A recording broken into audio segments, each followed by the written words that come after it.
बच्चों, आज के इस पाठ में हम आपकी हिंदी की पाठ्यपुस्तक अंतरा भाग 1 में संकलित कहानी दोपहर का भोजन, जिसके रचयिता अमरकांत जी हैं, के विषय में अध्ययन करेंगे।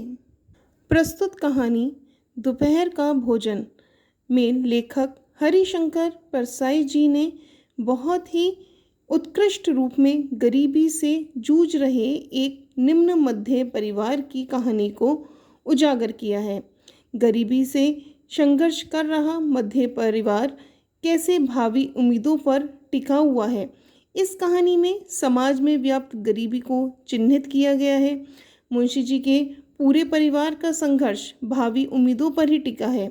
इस कहानी की नायिका सिद्धेश्वरी गरीबी के एहसास को मुखर नहीं होने देती और अपने ही घर के सदस्यों के आगे जाहिर भी नहीं करती और उन्हें इस आंच से दूर रखने का भरसक प्रयास करती हैं।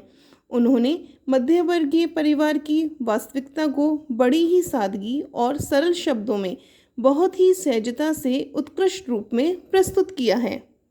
कहानी का आरंभ इस प्रकार होता है। कहानी की नायिका सिद्धेश्वरी दोपहर का भोजन बनाकर अपने परिवार के सदस्यों की प्रतीक्षा करती है। वह गर्मियों की दोपहर में भूख से व्याकुल बैठी है, क्योंकि घर में इतना खाना नहीं है कि 2 रोटी खाकर वह अपना पेट भर सके। वह एक लोटा पानी ही पीकर अपनी भूख मिटाने का प्रयास करती है। वहीं सामने उसका छोटा बेटा खाट पर सोया हुआ है, जो कुपोषण का शिकार है। दोपहर के 12 बज गए हैं और भोजन का समय हो गया है। तभी बड़ा बेटा रामचंद्र आकर चौकी पर बैठता है, जिसके चेहरे पर निराशा झलक रही है। वह एक दैनिक समाचार पत्र के दफ्तर में प्रूफ रीडरी का काम सीखता है और अभी तक बेरोजगार है। सिद्धेश्वरी उसके सामने भोजन परोसती है। रामचंद्र की 2 रोटी खा लेने के बाद वह उससे और रोटी लेने के लिए आग्रह करती है, लेकिन वह भूख न होने का बहाना बनाकर मना कर देता है। वह अपने छोटे भाई मोहन के विषय में पूछता है। सिद्धेश्वरी उससे झूठ बोलती है कि वह अपने मित्र के यहाँ पढ़ने गया है। वह रामचंद्र को खुश करने के लिए यह भी कहती है कि मोहन हर समय उसकी प्रशंसा करता है, ताकि वह थोड़ी देर के लिए अपने दुख को भूल सके। उसके कुछ देर बाद उसका मंझला बेटा मोहन खाने के लिए आता है। सिद्धेश्वरी खाने में उसे भी 2 रोटी, दाल और थोड़ी सब्जी परोसती है। सिद्धेश्वरी उससे भी झूठ बोलती है कि उसका बड़ा भाई रामचंद्र उसकी बहुत प्रशंसा कर रहा था। यह सुनकर मोहन प्रसन्न हो जाता है। सिद्धेश्वरी के कहने पर वह थोड़ी दाल पीकर ही पेट भरने का बहाना करता है और रोटी लेने से मना कर देता है। उसके बाद घर के मुखिया और सिद्धेश्वरी के पति मुंशी चंद्रिका प्रसाद जी आते हैं और खाना खाने बैठ जाते हैं। 2 रोटी खाने के बाद सिद्धेश्वरी उनसे और रोटी लेने का आग्रह करती है, लेकिन घर की वास्तविकता से परिचित मुंशी जी मना कर देते हैं।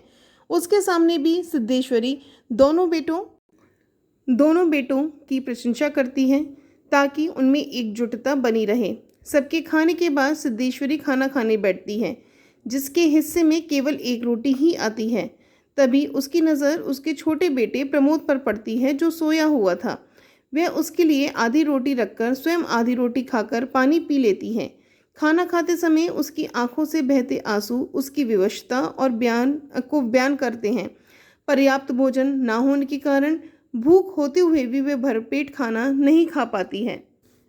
इस प्रकार दोपहर का भोजन कहानी एक गरीब परिवार की विवशता को बयान करती ही कहानी है, जिसमें परिवार के सभी लोग अभावग्रस्त तथा संघर्षपूर्ण वातावरण में खुश रहने का प्रयास करते हैं।